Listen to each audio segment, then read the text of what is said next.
আল্লাহর নবী রাসূলুল্লাহ সাল্লাল্লাহু আলাইহি ওয়াসাল্লাম তিনি মোট 11টি বিবাহ করেছিলেন। ইসলামের স্বার্থে তিনি মোট 11টি বিবাহ করেছিলেন। 11টি বিবাহের মধ্যে 11টি স্ত্রীর মধ্য থেকে মাত্র 2টা স্ত্রীর ছেলে মেয়ে হয়েছে, অন্য কোনো স্ত্রীর ছেলে মেয়ে হয় নাই। নবীজির স্ত্রী আম্মা জান খাদিজাতুল কুবরা রাদিয়াল্লাহু তাআলা আনহার পেট থেকে নবীজির মোট 7টি সন্তান জন্মগ্রহণ করেছে। আর বাকি 10 জন স্ত্রীর মধ্য থেকে অন্য আর একটি স্ত্রীর থেকেই শুধুমাত্র একটি সন্তান হয়েছিল, যার নাম ছিল ইব্রাহিম। খাদিজাতুল কুবরা রাদিয়াল্লাহু তাআলা আনহার পেট থেকে মোট 7 জন ছেলে মেয়ে জন্মগ্রহণ করেছে। 7 জনের মধ্যে 4 জন হলো কন্যা সন্তান, 3 জন ছিল ছেলে সন্তান। নবীজির মেয়ে সন্তানের মধ্যে সর্বপ্রথম ছিল জয়নব রাদিয়াল্লাহু তাআলা আনহা, এরপরে ছিল উম্মে কুলসুম রাদিয়াল্লাহু তাআলা আনহা, 3 নম্বরে রুকাইয়া রাদিয়াল্লাহু তাআলা আনহা, 4র্থ নম্বরে হযরতে ফাতেমা রাদিয়াল্লাহু তাআলা আনহা।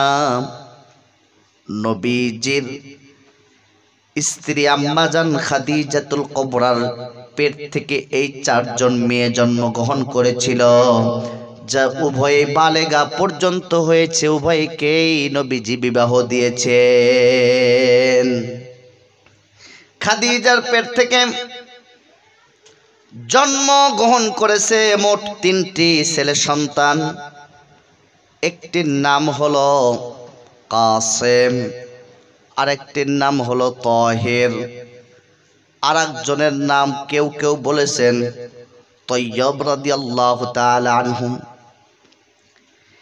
নবীজির তাহলে 4টা মেয়ে সন্তান ছিল, 4টা ছেলে সন্তান ছিল, তবে কেউ কেউ বলেছেন 3টা ছেলে সন্তান ছিল। তখন খাদিজার পেট থেকে হবে 2 জন ছেলে সন্তান। যাই হোক, নবীজির মেয়ে সন্তানদের মধ্য থেকে যারা জন্মগ্রহণ করেছিলেন তারা বালেগা পর্যন্ত হয়েছেন, তারা উভয় বিবাহ প্রাপ্ত বয়স পর্যন্ত হয়েছে, এমনকি নবীজি তাদেরকে বিবাহ পর্যন্ত দিয়েছেন। কিন্তু নবীজির যেই সমস্ত সন্তান ছেলে সন্তান জন্মগ্রহণ করেছে, চাই সেটা খাদিজাতুল কুবরার পেট থেকে হোক অথবা অন্য একজন স্ত্রীর পেট থেকে, যে ইব্রাহিম জন্মগ্রহণ করেছিল, নবীজির সমস্ত ছেলে সন্তানগুলো আল্লাহ তাআলা নাবালেগ অবস্থায়, ছোট অবস্থায় পৃথিবী থেকে বিদায় নিয়েছেন, বিদায় দান করেছেন, অর্থাৎ ছোট অবস্থায় আল্লাহ তাআলা তাদেরকে ইন্তেকাল করিয়েছেন। আমার ভাইয়ের, আমার বন্ধুগণ, হাদিসের কিতাবের শরুহাতগুলো মোতালা করলে দেখা যায় নবীজির মেয়ে সন্তানগুলো বালেগা পর্যন্ত থাকলো, দীর্ঘ আয়ু পেল, কিন্তু নবীজির ছেলে সন্তানগুলো কেন পৃথিবীতে দীর্ঘদিন পর্যন্ত বাঁচল না? প্রতিটা ছেলেই কেন নাবালেগ অবস্থায় পৃথিবী থেকে বিদায় নিয়ে গেল? কিতাবের মধ্যে লিখেছেন, অনেকগুলো ব্যাখ্যা দিয়েছেন। 1 নম্বর সর্বোপরি কথা হলো, আল্লাহ তাআলা যেমনটি চেয়েছেন তেমনটি পৃথিবীর নিয়ম স্বভাবেই হবে। আল্লাহ তাআলা চেয়েছেন নবীজির কোনো ছেলে সন্তান পৃথিবীতে বেঁচে থাকবে না বালেগ অবস্থা পর্যন্ত। এই জন্যই আল্লাহ তাআলা সমস্ত ছেলেদেরকে নাবালেগ অবস্থায় ইন্তেকাল করেছেন। 2 নম্বর কথা হলো, আমার ভাইয়েরা, আমার নবীকে আল্লাহ তাআলা কেন ছোট্ট ছোট্ট বাচ্চাগুলোকে, নিজের সন্তানকে ছোট অবস্থায় বিদায় করলেন, অর্থাৎ ইন্তেকাল করলেন। ইন্তেকাল করানোর আর একটি কারণ হলো, আমরা দেখেছি পৃথিবীতে একজন রাজার ছেলে রাজা হয়, একজন প্রধানের ছেলে স্বাভাবিকভাবে প্রধান হয়। শুধু কি তাই, আমার আপনার পূর্বে যত নবী, নবীজির পূর্বে যত নবী পৃথিবীতে এসেছে, নবীর ছেলে নবী হয়েছে। এমনটি তো হতে পারে আমার নবী হলো শেষ নবী। নবীজি বলেছেন, আনা খাতামান নবিয়্যিন লা নাবিয়্যা বাদি। নবীজি বলেন, আমি হলো শেষ নবী, আমার পরে আর কোনো নবী নাই। আমাদের নবীর পরে যেহেতু আর কোনো নবী নাই, এই জন্য নবীজির সন্তানদেরকে আল্লাহ তাআলা জীবিত রাখেন নাই, বালেগ অবস্থা পর্যন্ত পৌঁছায় নাই। একটা কারণে, যে নবীর পরে আর কোনো নবী নাই। আর নবীর পরে নবী না থাকার কারণে সন্তানরা যদি থাকে, যেহেতু পৃথিবীর নিয়ম হলো বাবার জায়গা বাবা চলে গেলে সন্তান বসে, কিন্তু নবীর পরে আর কোনো নবী নাই। নবীর পরে নবীরত্ব দাবি করে সন্তান বসানোর অপশন নাই। এই জন্য আল্লাহ তাআলা পৃথিবীতে কোনো নবীজির ছেলে সন্তানদেরকে বড় করে নাই।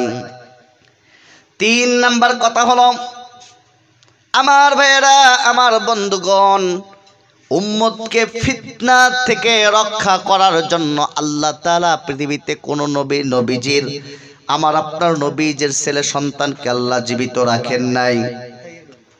এর কারণ হলো, আমার আপনার নবী যখন পৃথিবীর থেকে বিদায় নিয়ে চলে যেত, চলে যাওয়ার সঙ্গে সঙ্গে সমস্ত উম্মতেরা যেন নবীজির প্রতি ভালোবাসা দেখাইতে গিয়ে, নবীজির সন্তানেরা ভালোবাসা দেখাইতে গিয়ে, নবীর মান সম্মান মান মর্যাদা যতটুক পর্যন্ত হয়, এই সম্মানটা যেন তার সন্তানদেরকে আবার করতে শুরু না করে। আমার ভাইয়েরা, এলাকার মধ্যে কত পীর আছে, পীর মারা গেলে সন্তান যোগ্য হোক অথবা না হোক, আবার সেই পীরের মস্তকে বসে যায় তার সন্তানকে বসিয়ে দেওয়া হয়। বসতে চাইলেও বসিয়ে দেওয়া হয়, আবার বসতে না চাইলেও জোর করে বসিয়ে দেওয়া হয়। আমার নবীর সন্তান যদি পৃথিবীতে জীবিত থাকতো, নবীজি চলে যাওয়ার পর নবীর আশেকরা যারা আছে, তারা নবীজির আওলাদের ওপর ভালোবাসা দেখাইতে গিয়ে তারা নবীর সন্তানের ওপর আস্থাভাজন হয়ে বসত। বড় একটি ফিতনার কারণ হওয়ার সম্ভাবনা ছিল, যার হাত থেকে রক্ষা পাওয়ার জন্য আল্লাহ তাআলা নবীদের, আমার আপনার নবীকে সন্তান ছোট অবস্থায় ইন্তেকাল করিয়েছেন। আমার ভাইয়েরা, শুধু কি তাই, নবীর সন্তান পৃথিবীতে কেন জীবিত বেশি দিন পর্যন্ত থাকে নাই? আল্লাহ তাআলা এটাও পরীক্ষা করে নিয়েছেন। নবীজিকে তো রাহমাতাল লিল আলামিন বানিয়েছেন, সেই নবীকে আল্লাহ তাআলা পিত্ত দরদ আল্লাহ তাআলা জন্মের পূর্বেই তার থেকে উঠিয়ে নিয়েছেন। অর্থাৎ আমার আল্লাহ তাআলা নবীজিকে এমন পরীক্ষা নিয়েছেন, নবীজি পৃথিবী আসার পূর্বেই পৃথিবীর থেকে তার বাবা বিদায় নিয়ে চলে গিয়েছিলেন। শুধু কি তাই, নবীজির পরীক্ষাটা অত্যন্ত কঠিন পরীক্ষা। নবীজির বয়স যখন 6 বছর, নবীজির 6 বছর বয়সে মায়ের আদর থেকেও নবীজিকে বঞ্চিত করে দেওয়া হয়েছিল। 6 বছর বয়সে মাও পৃথিবীর থেকে বিদায় নিয়ে চলে গিয়েছিলেন। দাদার ভালোবাসা বেশি দিন পান নাই। 8 বছর বয়সে নবীজি দাদার ভালোবাসার থেকেও বঞ্চিত হয়েছে। একের পর এক আল্লাহ তাআলা কঠিন থেকে কঠিন, জটিল থেকে জটিল কষ্টের সম্মুখীন করে আমার আপনাকে আল্লাহ, আমার আপনার নবীকে আল্লাহ তাআলা পরীক্ষা নিয়েছেন। আর প্রত্যেকটা পরীক্ষায় নবীজি উত্তীর্ণ হয়ে তার মান মর্যাদা আরো বৃদ্ধি পেতে থেকেছে। নবীজিকে এটাও একটা পরীক্ষা ছিল, কারণ পৃথিবীতে সন্তানের লাশ বহন করা, বাবা হয়ে সন্তানের লাশ কাঁধে নিয়ে যাওয়া যে কতটুকু কষ্টজনক, কতটা বেদনাদায়ক। যার বাবা এই কাজ করেছে, অর্থাৎ বাবা হয়ে সন্তানের লাশ বহন করেছে, বাবা হয়ে সন্তানকে হারিয়েছে, ওই বাবা ছাড়া পৃথিবীর কেউ জানতে পারে না।